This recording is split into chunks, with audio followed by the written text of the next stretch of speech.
Krásný dobrý den, milí diváci. Dnes jsem si pro vás připravil jedinečný speciál. Nacházím se na úplném severu Polska, na Vyselské kose, což je úzký pruh pevniny zasazený mezi Baltské moře a Vyselský záliv. Stojím kousek od obce Piasky, což je poslední polské místo, kam vede vyasfaltovaná silnice. Dál už je jenom pár lesních cest a hranice.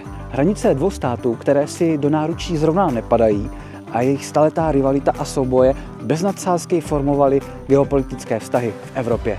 Ano, hádáte správně, nacházím se pár kilometrů od hranic s Ruskou federací. A právě na polsko-ruskou čáru se dnes spolu s vámi pokusím dojít. Tak, jdeme na to!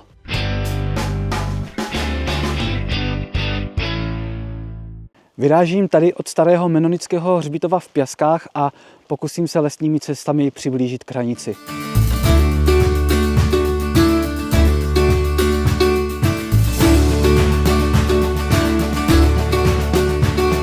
Moje cesta mě zavede až na samotný okraj polského území, hranici s Ruskou federací.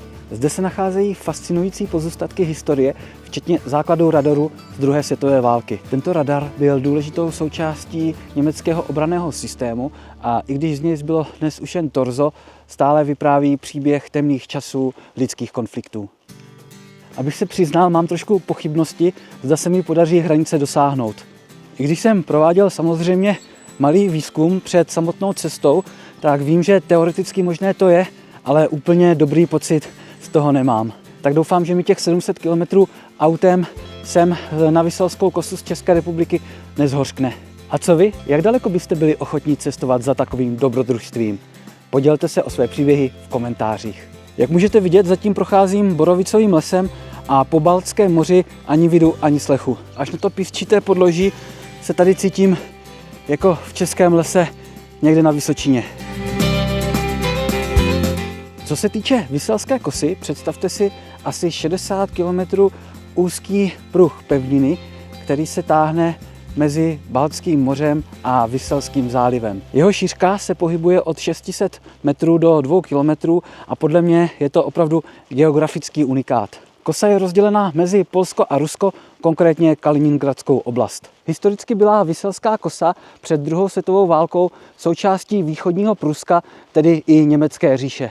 Po válce přišly zásadní změny, polské hranice se posunuly na západ a východní Prusko bylo rozděleno mezi Polsko, které získalo 65% území, a mezi tehdejší Sovětský svaz, který získal 35% území východního Pruska.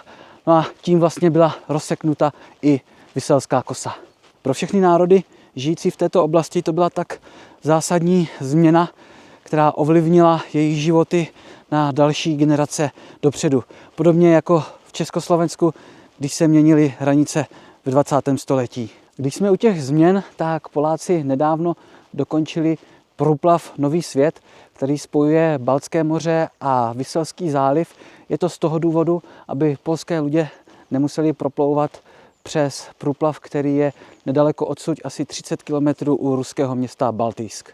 Tento polský inženýrský kousek je další důkaz toho, jak geopolitika a historie mohou formovat krajinu, ať už v tom dobrém nebo v tom špatném. Dorazil jsem k základům radaru z druhé světové války, německého radaru. Jsou to teda opravdu jenom základy, ale místo je to zajímavé.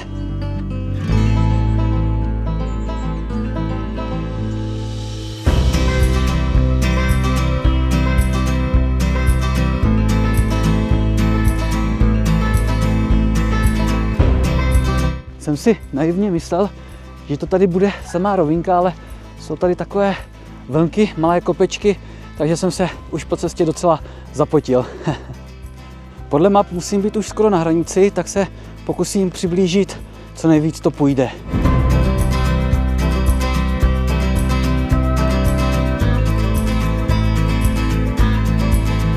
No, jak to tak vypadá, tak jsem asi došel k hranici, protože, jak je vidět za mnou, dál už je závora a zákaz vstupu, ale doufám, že tohle ještě není úplný konec. Pokusím se podívat ještě trošku dál. Zkusím pokračovat ještě chvilku podél hraničního plotu tady tou písčitou cestou uvidíme, kam je to zavede.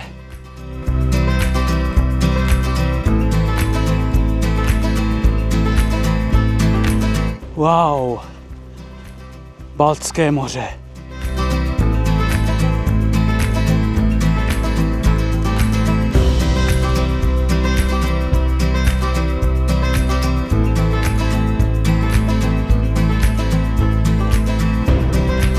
Přátelé, tohle je úplný konec.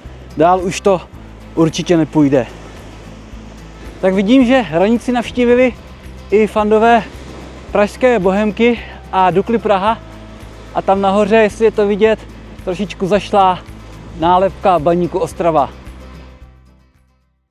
Musím se vám přiznat, že naposledy jsem u moře, teda v mém případě u oceánu, byl asi tak před 10 roky a ani ve snu by mě nenapadlo, že další návštěva mořského pobřeží bude na Baltu, tady na hranici mezi Polskem a Ruskem.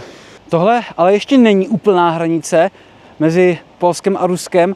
Ta se nachází asi 300 metrů odsud, ale nejde se na ní určitě dostat. Bylo by to nebezpečné a cesta je zateresena.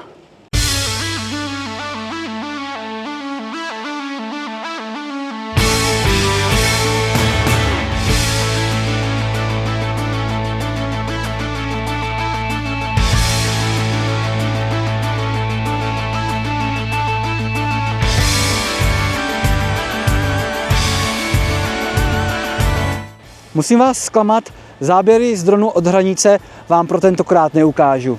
Celá Vyselská kosa je chráněná oblast a navíc bych nerad dráždil polské, natož pak ruské pohraničníky. Při takové citlivé situaci je dobré držet se při zemi, a to doslova. Přímo na hranici se nachází nejzápadnější bod Ruské federace, což je vlastně takový geografický paradox. Nejzápadnější bod se nalézá tady na Vyselské kose a nejvýchodnější možná někde u hranic se Spojenými státy. Rusko je až jako nesmyslně obrovské. Prakticky celá ruská část kosy až na její konec je neobydlená, kromě vojenských zátarasů a stanovišť, které zde byly vybudovány ruskou armádou. V této nehostinné a izolované oblasti dodnes najdete zbytky letecké základny Luftwaffe, vybudované ve 30. letech 20. století. Leží u města Baltijsk a podle recenzí na Google je základna v dezolátním stavu, částečně rozebraná na stavební materiály. Děkuji vám, milí diváci, že jste mě doprovázeli na této jedinečné cestě po Vyselské kose, téměř až na hranici s Ruskem. Doufám, že vás dnešní video zaujalo a že jste si odnesli nejenom nové informace, ale také kousek atmosféry tohoto neobyčejného místa. Procházka Borovicovým lesem a písčitými plážemi mě opravdu pohladila po duši. Pokud se vám video líbilo, nezapomeňte dát palec nahoru a přihlásit se k odběru, abyste nezmeškali další podobná dobrodružství. Budu taky rád za vaše komentáře. Co vás na Vyselské kose nejvíce zaujalo? Nebo co by vás motivovalo sem zavítat osobně? Mějte se krásně a na viděnou.